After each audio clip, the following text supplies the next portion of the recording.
I actually never think about myself as being a woman in business. I see myself as a business leader.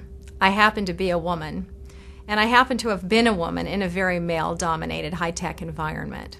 My upbringing in business began when I was 12 years old.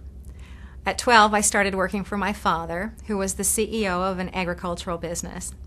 My father was an accountant, and so he taught me to do accounting, and he taught me that math was fun. And so I decided to major in math and computer science at UCLA when I started college. But I really wanted to follow in my father's footsteps. I wanted to be the CEO of a company. My grandfather established a service station in downtown Los Angeles, but he died at a very young age, and so my grandmother had a young daughter. She had to make ends meet, and she ran that service station for several years. She eventually sold the service station to a gentleman, and my family loves to tell this story about she negotiated this great deal.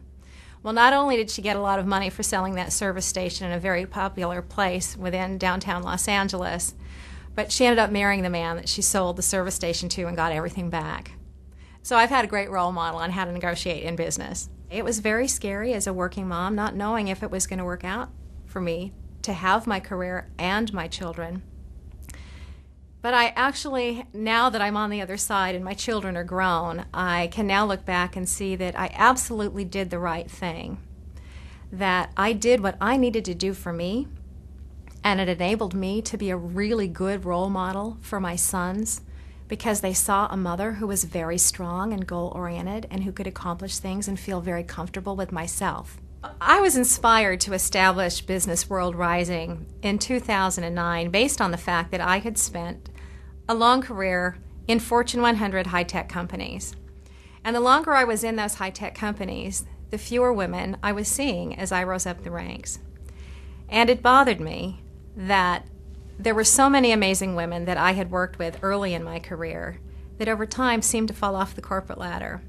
And I knew that as the economy started to change, and our economy was having a challenge, I knew that we were going to have to start thinking differently in our leadership organizations to turn things around. And that meant that we were going to have different kinds of thinking, more diverse thinking. And so I was inspired to start this company in order to help companies do just that. Our overarching objective is to help corporations build stronger, more innovative, and inclusive leadership teams. But in order to build inclusive leadership teams, that means we need to have women in the succession planning pipeline so that we can have inclusion, meaning both men and women in the most senior ranks. My biggest success has been establishing this company. I set out with an objective to become the CEO of a company. For some time, I thought I might be the CEO of a big high-tech company.